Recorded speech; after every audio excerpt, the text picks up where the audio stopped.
Welcome to Future Prospects. I have on my show is a very interesting lady whose story I found on Instagram. I seem to be finding amazing stories on Instagram, and I reached out to her to be part of Future Prospects. She's the most unique lady that has covered a lot, and her story is going to inspire you. And I don't want to take away from anything in this first segment. I'd like to introduce to you Dr. Abella Mogu. Hi, hon. How are you? Hi, Joy. I'm doing good. Thank you for having me here. Thank you, hon. I want to say thank you for accepting my invitation on coming on the show, Future Prospect, because your story, what you've accomplished, is so along the lines of what I want to do with inspiring youth. So I know about you, 3.5 pages or more. I would like you to introduce yourself to the viewers, and we'll take it from there in a beautiful conversation.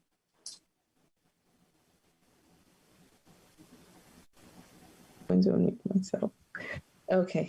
Well, hello, everyone. My name is Dr. Abella Mogu, like Joy has said. I am Nigerian.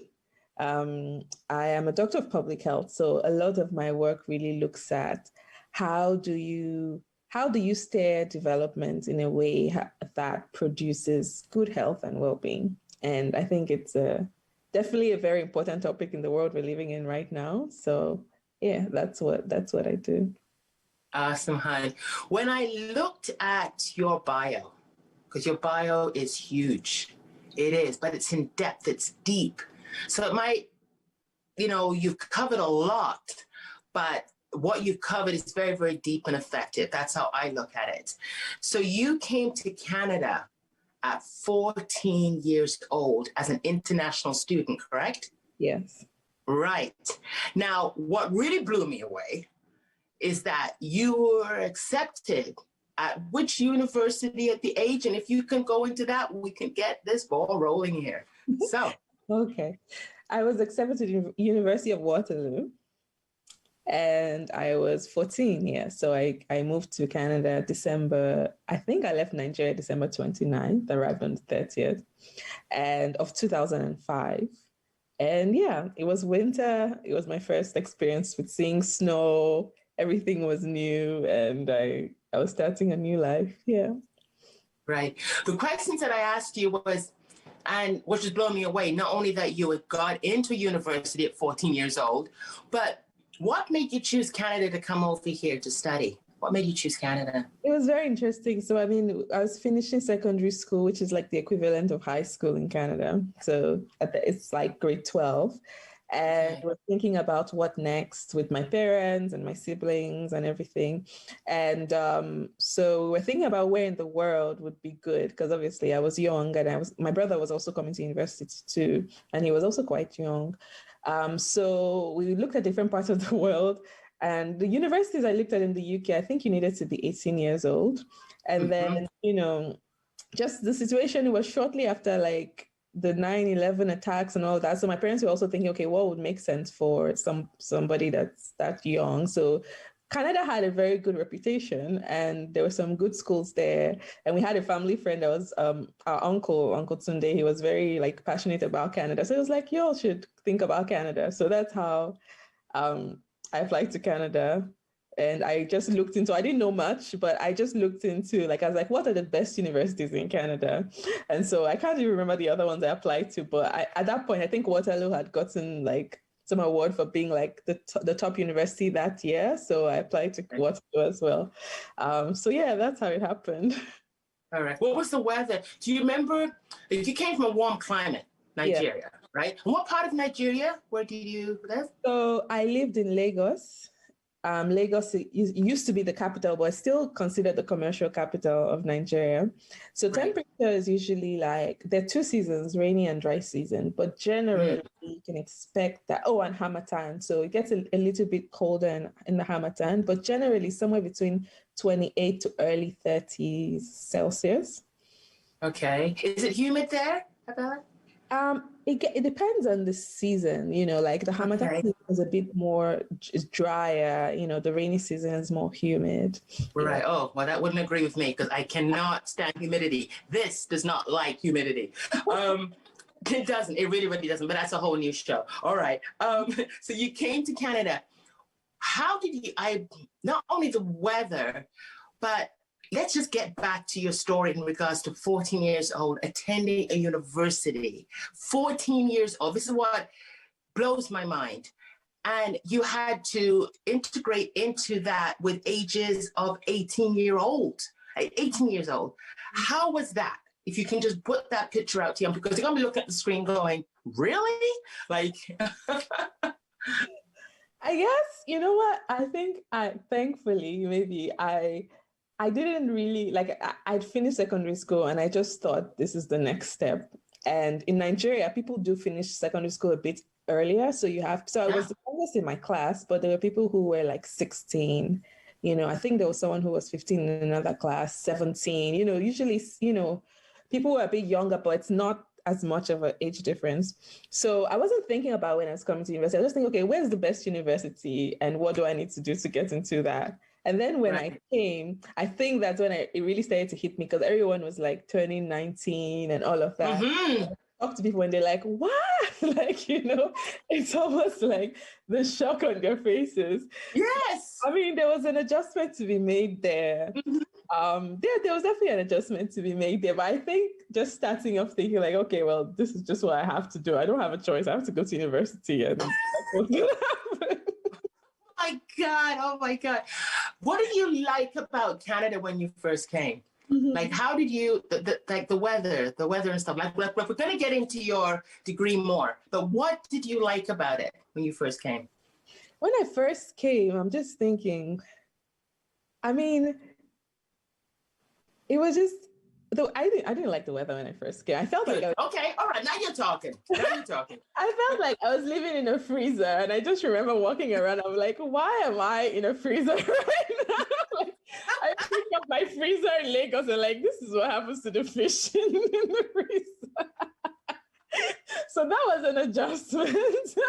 Yeah, now we're talking. I mean that was that. I think it took some time. I think I was very pragmatic in the beginning. Like I said, it was just like, what do I have to do? Okay, I need to buy a computer. I need to do it. No one is going to do it for me. But I think over time, just getting to meet people, there was like an African Students Association. So it was a nice way to meet other people from African countries. That's good. Getting involved with different things on campus. And then you start running into people and then you start feeling like, oh, I know you, and let's stay and talk, But yeah, it took some time to just, especially going from like, I really enjoyed, like, I'd gone to 2 secondary schools, but especially the second one, that was like really formative for me. We finished high school, we all lived close to one another, we had family living in the same city. So I was used to like running into people that I knew and all of that. So moving from that to like somewhere where nobody knows you was different. But I think it took some time, yeah.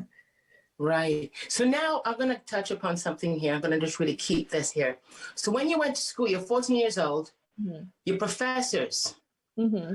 and you started talk. So what was your degree that you were going for?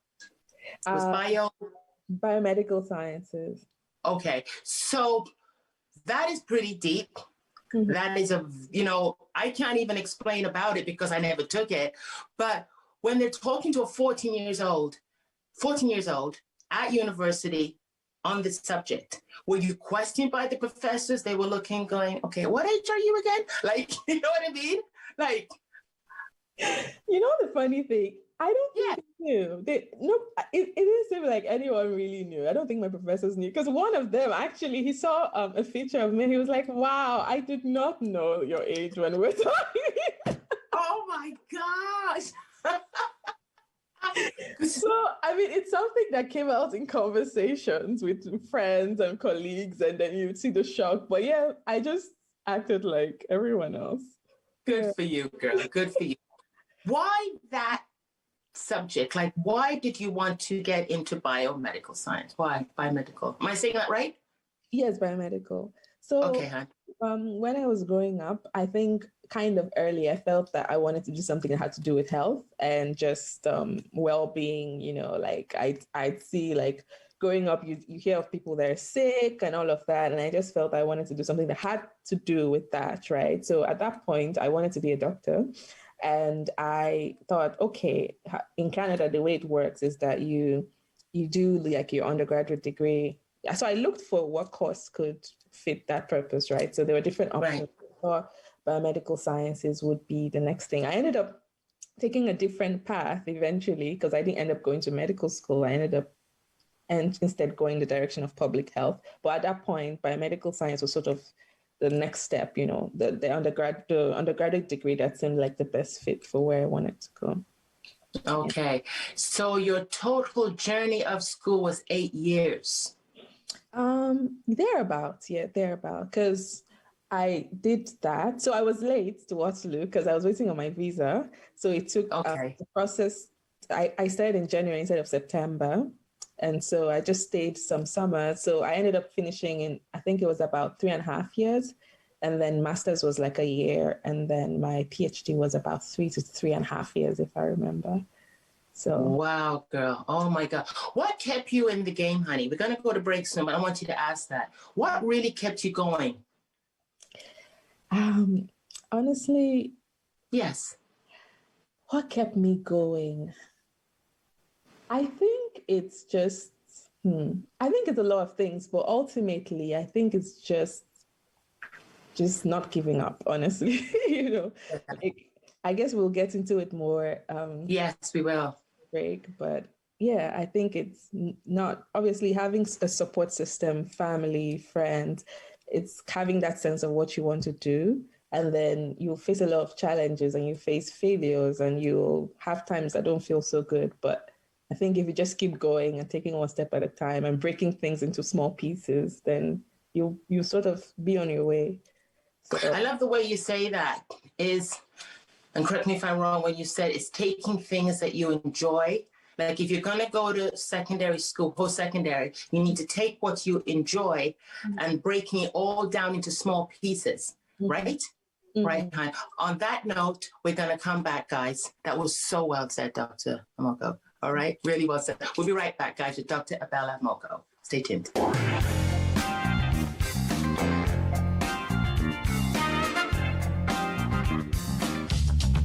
This program is brought to you by Ignite TV. Now you're in command. Visit Rogers.com for more details.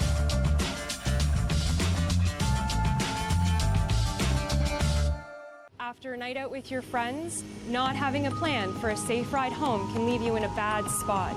You could end up riding in a police car, an ambulance, or a hearse.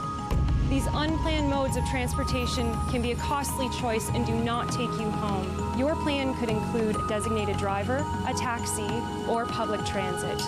Drink responsibly, choose your ride, and have a plan for a safe ride home. Visit arrivealive.org to find out more.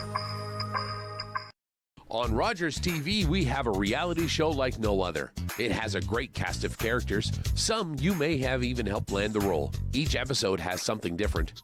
Plans are devised, decisions are made, votes are cast, and money is spent. It's local reality TV that you won't want to miss. And it's exclusive to Rogers cable customers. Catch your municipal council coverage on Rogers TV. Visit rogerstv.com for broadcast details. What kind of show do you want to see on Rogers TV? What interests you? Log on to rogerstv.com, fill out a show proposal, and tell us about your segment idea. We want to know what you want to see. Rogers TV, only on Rogers.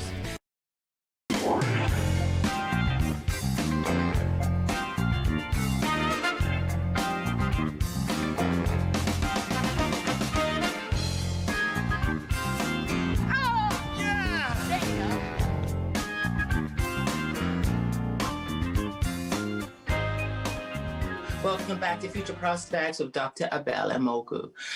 Wonderful first segment, honey. I loved it. So I just want to say this for a bit of humor here. So you feel that we Canadians here live like the fish, like live like fish. Like, where did you get that from? Like, we live like a fish. Those were the only things I saw in those conditions, you know. And all the snow. Yeah. The snow was like all the ice in the freezer. It's like, wow. Well, let me share this. I know this is your segment, but let me just share. When I first came to Canada in 1975, sweetie, I came February the 6th, 1975, 8 o'clock at Pearson's. Viewers, I thought my parents took me to a place of just ice and snow. And there was a show out, I'm aging myself. It was called the Forest Ranges. And all it was Mounties and snow. And I thought, what the heck have they done? So I could totally relate to you when you came over. All right, honey. Awesome. So you're at university, honey, University of Guelph. And within our story, you were a high achiever because you were the youngest student to receive the Young Achievers Award, correct? Mm-hmm. All right. How was that like? And if you can explain to us what award that was and what age you were at when you received that award, honey. Oh, okay. Yes. So that was actually the University of Waterloo. It's close to Guelph, but it's like an hour from Guelph. Okay. Because I know they have the rivalry, so you have to. All right. That's okay. No, correct me if I'm wrong. Go for it. So, that was the Young Alumni. So that was after. Alumni. See, yeah. Notes. Okay. Yeah. All right. But, okay. When I was there, I guess during my time there was more of there was the Dean's List. So it's like if you get I think it was like above 80% or 75%, something like that. So if you got that, then you got like a letter from the dean and he told you like congratulations and whatnot. So there was a couple of terms where I got that and it felt really good. Yeah.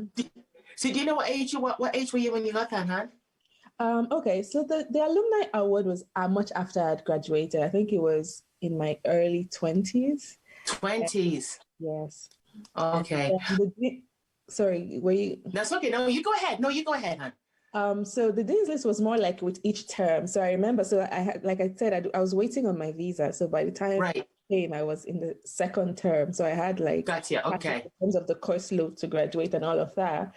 So when I did make the Dean's List, it felt so good because like, it felt like, after this readjusting and trying to figure things out, getting used to computerized tests and all of that stuff, like coming to the end of that made me feel very good. Yeah. Yes. Getting used to computerized tests, like back in Nigeria, then nothing was computerized, everything was handwritten.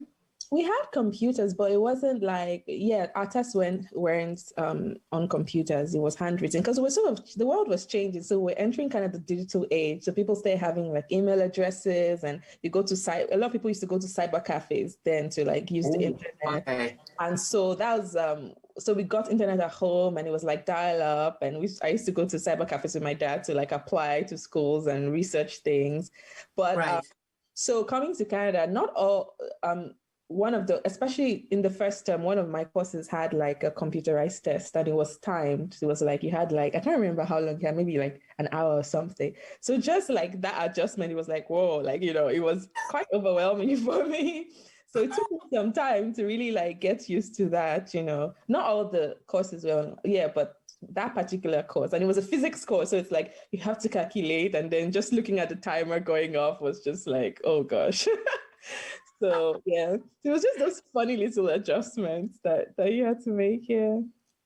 When you look back at it, sweetie, like I interview a lot of students and I talk about their goals and everything, and we're going to delve into it in segment 3 and 4.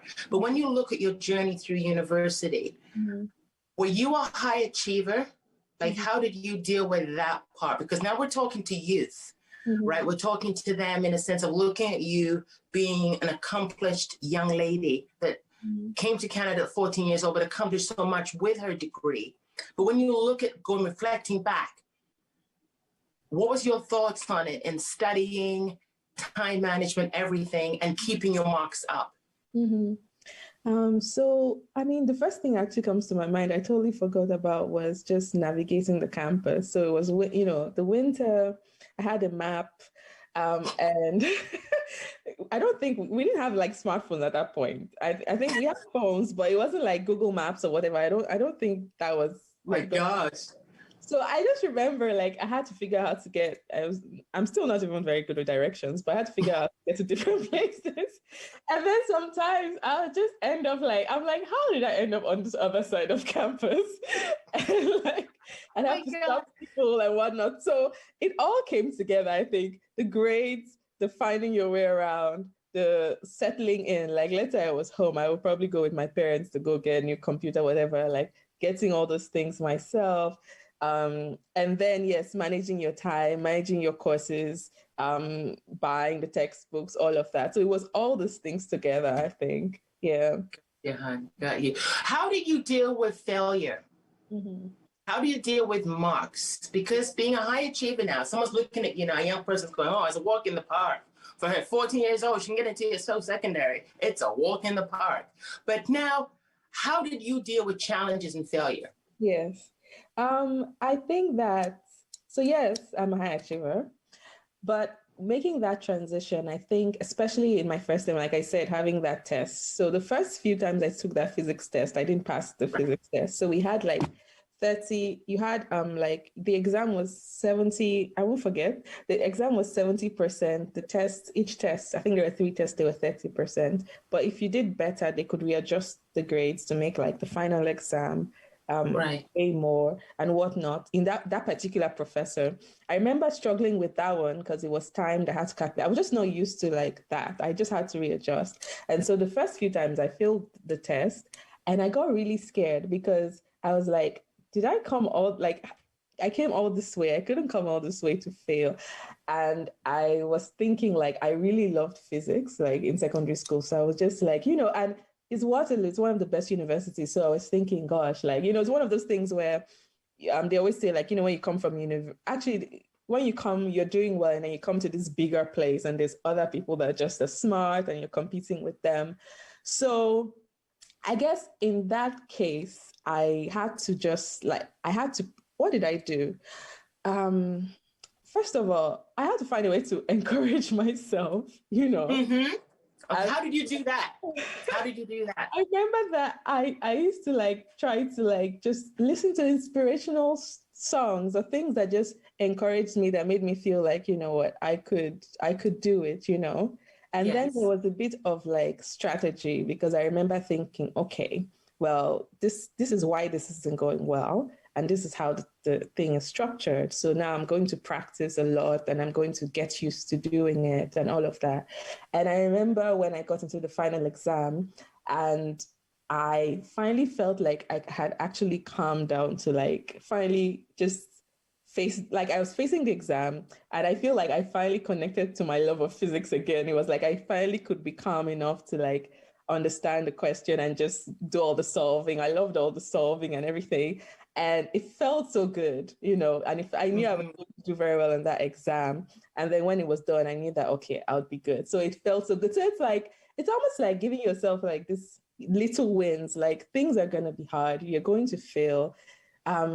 There's so many things you're going to fail for the number of things you're going to succeed at, but you just have to it's almost like you keep building your self-knowledge, you break things down, and you find a way to inspire yourself, find a way to just take it one step at a time, Even right. Now, I still have to do that, because it's not like you never get to a point where you just always get everything that you want. Because if you have big dreams, there's some things that won't work out and some things will work out, and you have to keep going. So I guess that's what worked for me. Good for you, honey. That's great. That really is. I'm looking at you, and I'm thinking of what questions to ask you. What made you fall in love with physics? When did it hit you that, something, I really enjoy this? Yeah, that's so interesting. I think it was when I was in secondary school, we had these labs, and it was almost like when you understood the law behind it. I remember when you understand the law behind the principle in the universe. So for example, momentum.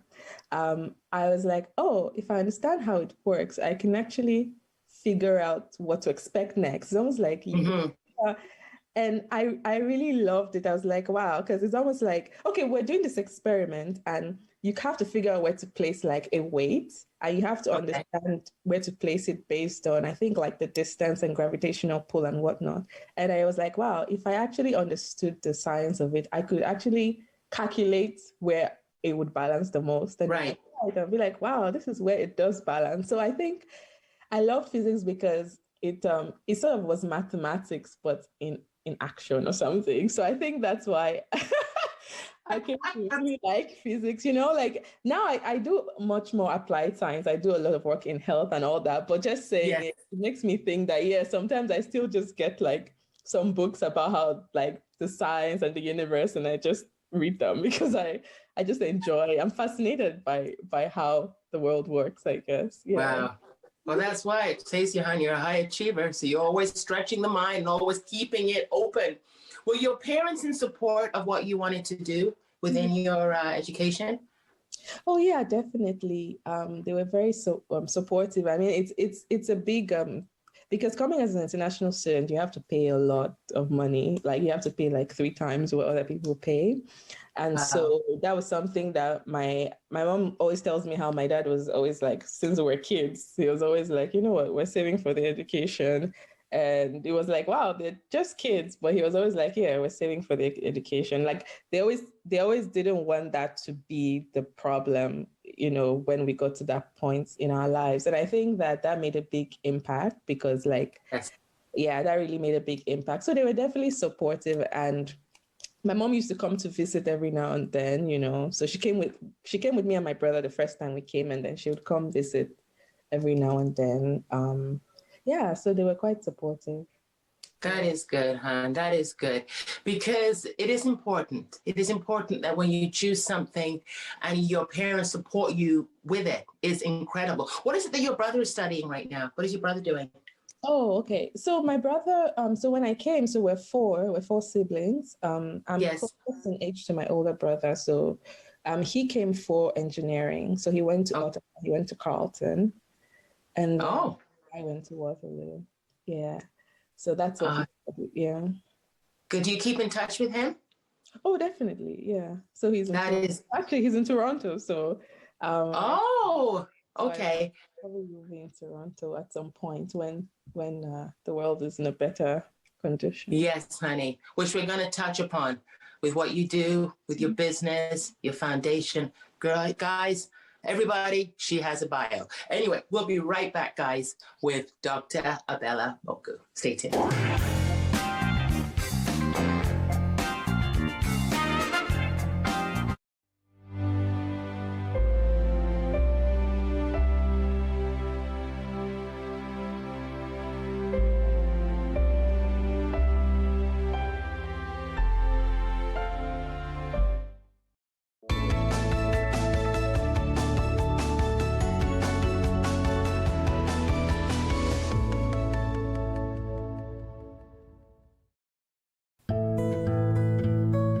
One of the unique things about First Light is the fact that we light the site by candlelight, which makes it really unique.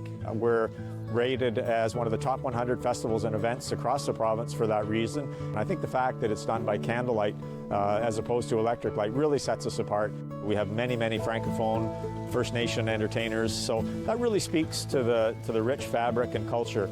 We really feel that we capture that spirit of the cultural significance of what happens here at Ste. Marie, what happens throughout the Christmas season, and really gives, I think, visitors, the opportunity to look back on the cultural roots of the province. And it's something that you can't experience anywhere else in Ontario.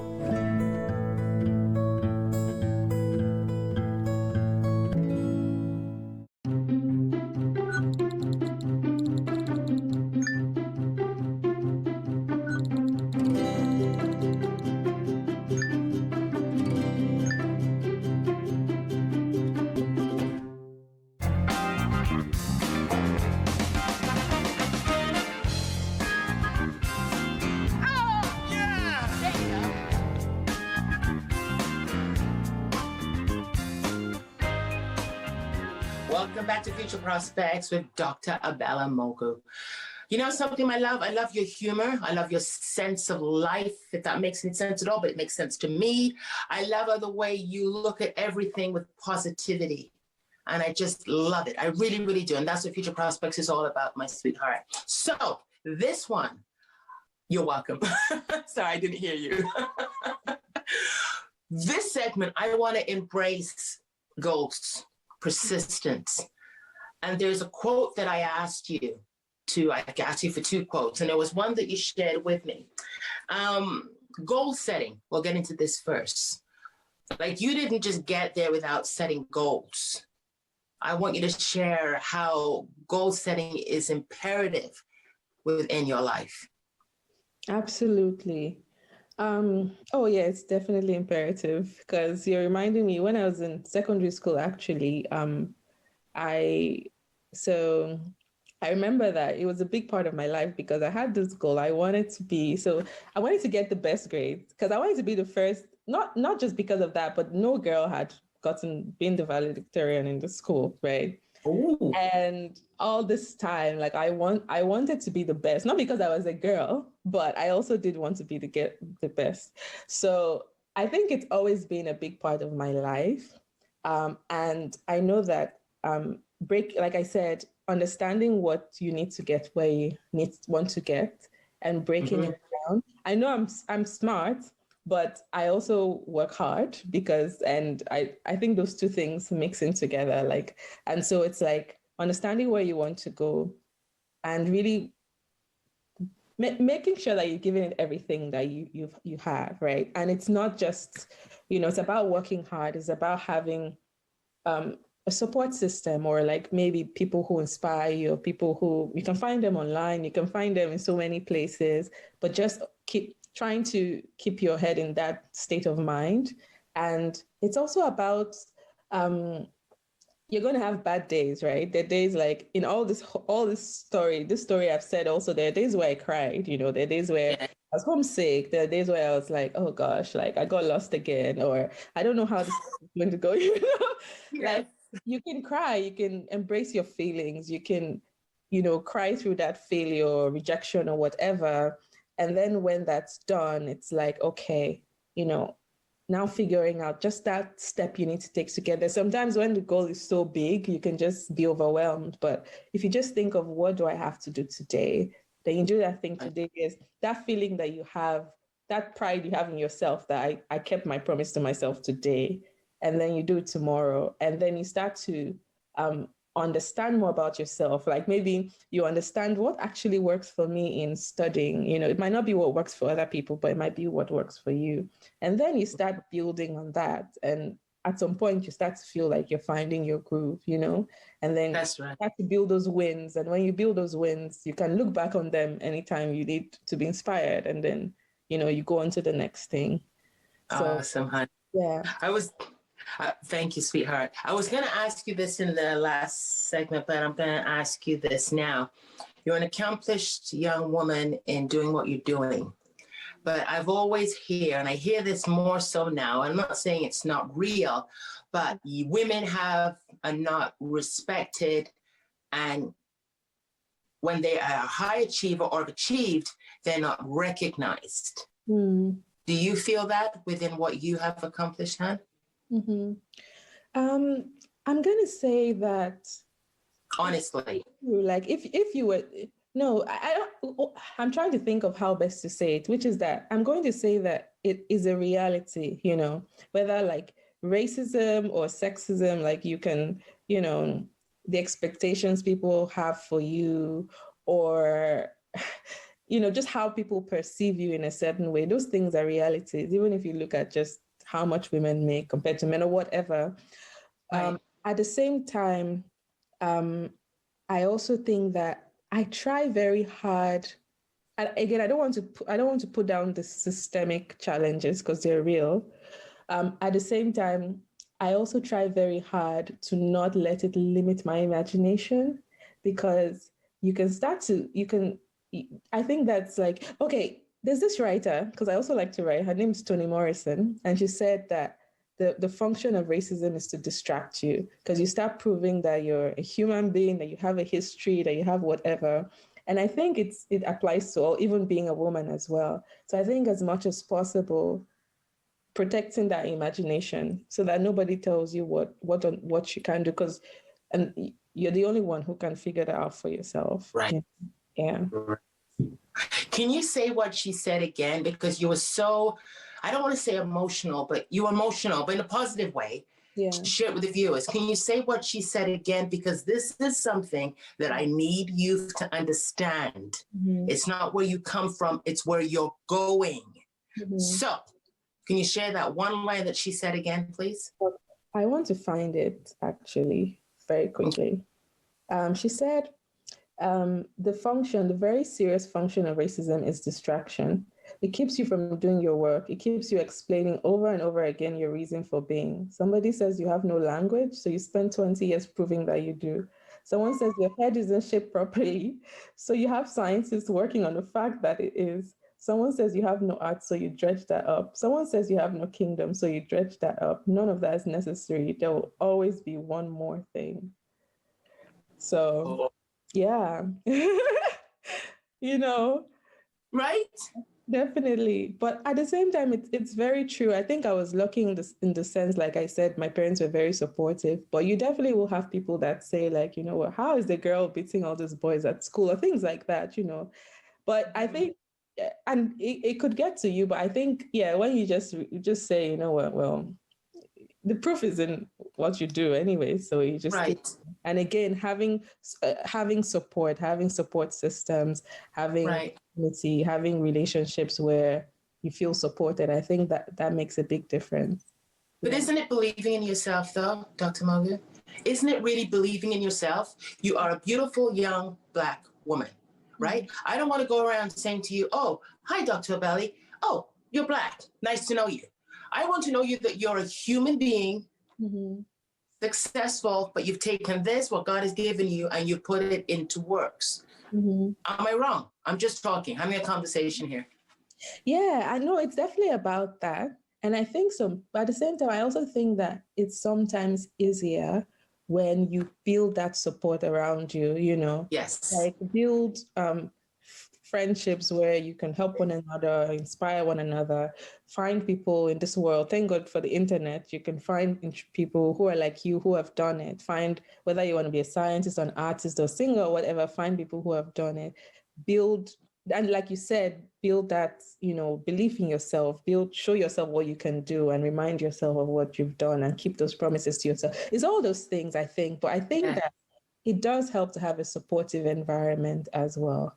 Yeah. That's right. Now, I've got to clarify something to the viewers. I'm not saying it that Black lives don't matter. I'm not saying that humanity doesn't matter. I'm just saying that we need to press through by validating the message. And the only way to validate their message is by success and pushing forth. Because if we keep looking back, we know it's happened, it's done, and it still is here in different ways. But we can create change by being successful, loving who we are. There's a great mentor to me, and a man that I really, really respect is, it was the Prime Minister of South Africa. Oh gosh, his name escapes me right now. My gosh, Mandela. Okay. And my God, if that man is anybody that I look up to, is this message and unite. Like he unites, it's incredible, just incredible. Anyway, we only got a couple of minutes more, and I got so much to catch on your story. There was a quote, 2 quotes you sent me, beautiful girl, and there was one that I'm going to bring up here, but I am not going to say it because I don't want to show it disrespect. The meaning of it, it was itchy. Can you follow through? Itchy dime. Itchy dime? Dime. Dime, okay. Yeah. All right, honey. All right. Itchy is tomorrow. Itchy means tomorrow. D means is. It means pregnant. So it says tomorrow is pregnant. But it kind of means that anything, you don't know what tomorrow holds, right? Anything can happen. The person who is struggling today might be the successful person tomorrow. It's just saying that, yeah, the future is unwritten and anything can happen, and it inspires me because it makes me feel like, who knows, right? Like the world that we imagine could be possible, But it is possible because you created it, honey. You created it. Like when you look at your dreams, we're going to touch upon it in the fourth session. We're going to touch upon it right now, but it's so big. Did you think it was unachievable when you look at your dreams? Don't say it, but did you think it was unachievable? You mean, did I think my dream was unachievable? Yes. Don't say it. I don't want you to say it, but did you think it was unachievable? Wait, do you want me to answer or you want me to think about it? Yes, answer it, honey. Yes. Okay. I didn't think it was unachievable. I thought there was a chance. I was also very aware that it wasn't necessarily always going to be easy, but I still felt that there was a chance that it could be possible, you know? Yeah. That's right, hon. When you look at yourself in the mirror, and I ask everybody this, and I'm going to say it. What is it that you love about yourself? Mm-hmm. This is such a good question. I think it's going to stay with me after this show. The truth of the matter is that maybe I could spend more time actually doing, like, just be like, what do I actually see, you know? But when I do take the time to do that, I think I love, what will I say? I love there's a lot that I like. I like my dimple. Ooh. Okay, you love your dimples. Okay. I like all right. my dimple, yeah. Okay. I think that I like my courage. I don't think that I've always given myself credit for that all the time. I think it might sound surprising, but at the same time, I think when I think about it and I take the time to think about it, I like that I try. You know, I try. And I also like that I think I care about people. And I think when I put all of that together, I think it's about trying, about resilience. I like those things about myself because I think that they always help me regardless of what life brings, you know? So you know what you can do? Sorry, go ahead. Oh, I was also saying that, I do love my playfulness, you know, because I think I do. I laugh a lot. So I think I like you do. myself. Yeah, I really like that about myself. That is beautiful because when you look at the show, you can reflect upon it and remind yourself. On that note, Pretty Girl, we're going to come right back, guys, with Dr. Abella Mogu. Stay tuned. Ready to move forward financially? Then you won't want to miss Money Matters with Doug Jones here on Rogers TV. It's a personal finance show focused on getting you expert advice in all matters related to. It's closing time, and you stayed out longer than you planned. So now you can't drive, and the buses have stopped running. You could always call your girlfriend. Or maybe your roommate? What about your best friend? You could just dial 1-888-TAXI-GUY or use the Taxi Guy app. The call and the app are free, and they both connect you to a local cab company to bring you home safely. Visit ArriveAlive.org to find out more. Arrive Alive, drive sober. When you're online, Rogers TV on YouTube shares news and events from your community. Like messages from local leaders, updates on the latest health news, local business presenting their new offerings, and how our local communities are working their way through these unprecedented times. Visit and subscribe to Rogers TV on YouTube for the latest local information. What kind of show do you want to see on Rogers TV? What interests you? Log on to rogerstv.com, fill out a show proposal, and tell us about your segment idea. We want to know what you want to see. Rogers TV, only on Rogers.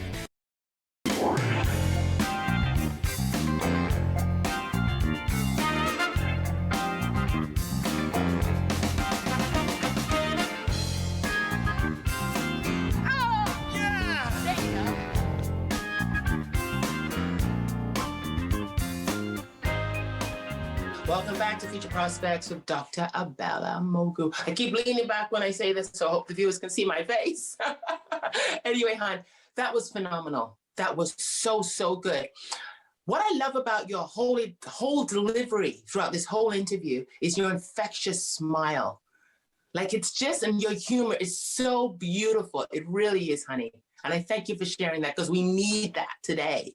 Thank you, honey. Thank you. Now, you're welcome. Now we're going to embrace everything that you've accomplished and still ongoing. So this beautiful young doctor, Dr. Abella Mogu, has several different things that she has done.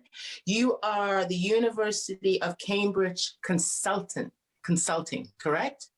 Oh, I'm a researcher at the University of Cambridge. Researcher, right. Okay. And also you have your own foundation, Engage Africa, and you're also a president and owner of ERIM Consulting. Honey, all of that you have done. And may I ask your age? You don't have to say, Joy, it's none of your business. How old are you, pretty lady? You know what? I just turned 30 on the 12th of February. Wow. So all of that, holy cow. So I want you to break down your research. What is it that you do with the University of Cambridge in London, England, my home? Well, at your home, so basically I work in, there's a group of university or research institutions from Africa and the Caribbean in collaboration with the University of Cambridge. And what they do is look at how cities in these parts of the world are changing and how we can make sure that it's done in a way that improves the health and well-being of the population. So a lot of cities like where I'm from, Lagos, where I'm from, or where I grew up, because in Nigeria, you're from where you're sort of, you have your ethnic heritage, which is I'm from Eastern Nigeria, Anambra State, and then I grew up in Lagos. So, well, in both places, as they get more urban, as they get more populated, you have like challenges like pollution, infrastructure problems, and all of that like puts people's health at risk. So you might no longer be dealing with malaria, but now you're dealing with diabetes, cardiovascular diseases. Right. Essentially, the work I do tries to think of how do we create urbanization or cities that produce good health for people, and how can we think about it beyond just saying, okay, waiting till people are sick and giving them drugs, to think of how we can plan before that even happens. Gotcha. Okay, hon. ERIM. Yeah. You are the president and the owner, and you are a woman, a young Black woman. My God, girl, break that down for me. So really, I started, so when I was finishing up my PhD, I was thinking about my next steps, and I started doing a lot of reaching out. I was reaching out to a lot of people working on health projects and sort of telling them, this is who I am, this is what I'd like to do, this is what I think I'd be able to do, what I'd like to do together, what I can offer you. And so along the line, so that's one of those things about like failure, right? You reach out to so many people, you don't hear about everyone, not every conversation becomes a project, but doing that a lot helped me also refine my idea. So basically with ERIM Consulting, I take the same focus really around health, and I provide like technical expertise for people that are trying to work on health projects, especially in what you might consider more emerging parts of the world, because I'm very interested in that. So that's what ERIM Consulting is all about. Okay, hon. Now, is that in a sense where you deal with a lot of infectious diseases and things like that? I deal more with the non-communicable diseases, but they're all intertwined. So, for example, a lot of people who are dying from COVID right now have an underlying chronic condition. So a lot of the work I do is thinking about, well, what kind of conditions put people at this risk in the first place to have this underlying condition that now makes them more likely to die if there's an outbreak or something like that. Right. And then how does that have to do with the way that, for example, we design our cities, right? Because if you have a city where there's less polluted, people can walk, cycle, breathe clean air, have access to, say, resources, clean water, and all of that, they're less likely to develop a condition.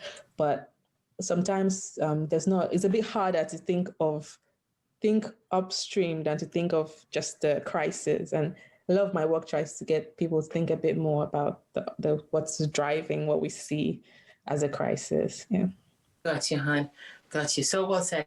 I'm going to ask you about Engage Africa, but there was something that you did say. I'm looking at the minutes because there's so much importance I want to bring to this segment for here. There was something that you said. It was an article that was written on you at the University of Guelph. And you wrote, in your own words, a lot of people who go to Waterloo are high achievers, but they are going out into the world that is very different. then you embraced it and you said, it's not only the world that they had in mind when they set out, they look at things differently. So what is it that why you said what you said? You were saying, encourage your students to be willing to do what they're set out to do within their career, aligning the values and lived experiences. Mm-hmm. That's what you said. Mm-hmm. And it hit me because you've taken your degree, you've applied it with belief and lived experiences. So can you embrace on that before I get into your foundation? Mm-hmm. Because I think that especially now we're living in a world with so much uncertainty. It's not quite that same world. I think that the world I thought I was coming to. Okay, so for me, for example, I thought I want to work in health. I'm going to be a medical doctor, right? I'm a doctor now, but I have a PhD in public health. So it's almost like the world is very uncertain. There's much more options. It can be a bit overwhelming to figure out, okay, how do you carve out your path? Maybe what you thought was the path isn't quite the same. And it's kind of like, why I said that was because a lot of people coming out, when I was finishing undergrad, we're coming into a recession and people are going to be coming into that as well now. So it's like you still keep in mind what you wanted to do, you keep in mind what's important to you, and then you sort of experiment and now see who you are and what you're interested in intersects with what the world has to offer. It might not be what you have in mind, but it might be better or it might be something else. So essentially, I'm just saying that there's so much uncertainty and it can be overwhelming when you're stepping out into the world, but there's also a lot of possibility there. I thought it's very important to say because a lot of people are also wondering, like, where did they go from here? And this work, especially now in the pandemic. So, yeah. That's right, honey. So true. Thank you for elaborating on that, hon. Engage Africa. This is your foundation that you co-founded. Embrace that for me, please. So Engage Africa Foundation, in a sense, we're right now, we're just a group of people from different African countries. So we have people from Rwanda, Nigeria, Cameroon, where else? I'm probably forgetting some.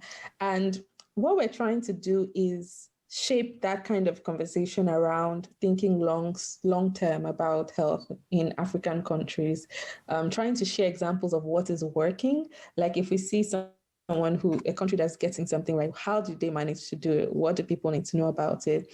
We also do like a lot of competitions just to get like lots of people, especially the young people, thinking about what can I do in my community to be healthier, to improve health.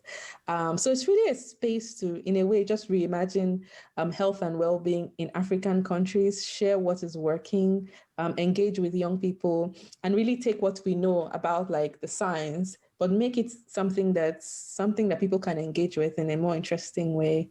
But the idea is to really just shape that narrative around creating health. Health is something you can create if you make certain decisions in how you think of how you plan a community or a country. So that's really what we do. Yeah. So you want to educate as well as impact, correct? Yes. Yeah, that's a good way to put it. That's what it is. That's exactly what's on your article. So I stole that. But anyway, I did, because you want to impact. Mm-hmm. You want to create some possibilities and education and educating them on what they can do if they cross that different bridge, be COVID, disease, high blood pressure, whatever, right? Am I right? Mm-hmm, mm-hmm. Oh, all right, honey. Another quote that you said, okay? I'm going to take a stab at this one, okay? Tabugu? Tabubu. Okay, slow that down a little bit. Say that again. Tabubu. Tabugu. Did I get it right? Tabubu. Okay, you said it. All right, that's what we're going to go with. All right. And you said, today, this mean, can you explain to us what that means, please, hon? So when we say bo, it refers to like the early days, when we say, in the good old days or whatever, that's what we say is bo. So saying that bo means today is bo, today are those early days, right?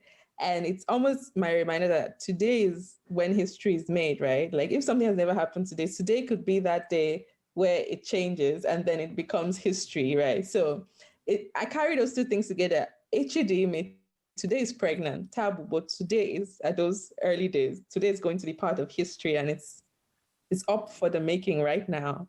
So that's what that quote means. All right. Well, I'll be up for the making right now because we're in a pandemic. Sorry? We are up for the making because we're in a pandemic right now. Definitely. Like, who knows how we're going to come out? And it's definitely making people think differently about so many things right now. So, yeah. Awesome. What has it made you think differently about yourself? Have you done a self-reflection within this, hon? Oh, during the pandemic? Yes. I've done a lot of self-reflection. Share just two, because we're not too far from closing up, honey. Okay. Share just two. Honestly, it's sort of tied to my word this year. My word this year is focus. But it's for me, it's been this year has been clarifying. Like it's made me think of sort of eliminating things that are good but not great, and really, really like taking my time seriously and making more space for myself to do the things that really matter to me, or to try the things that really matter to me, and just clear out. It felt like almost going inward in a way and just removing some of the noise and trying to amplify what really, really matters to me. And so it's like I've really been a bit more deliberate, and I've discriminated a bit in what I engage with lately, because I think I'm just trying to focus, and I want to come out of this hopefully better, so I know that there's a lot of things to be afraid of and all of that, but that's one thing I'm hoping that could come out of this for me. Yeah. And you have hope, hon? Real fast, you have hope? Do I have hope?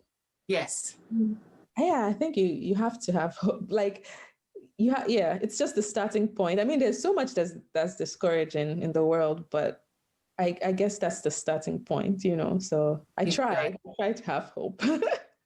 Well, honey, you've done it right now by just being on Future Prospects. And I thank you from the bottom of my heart.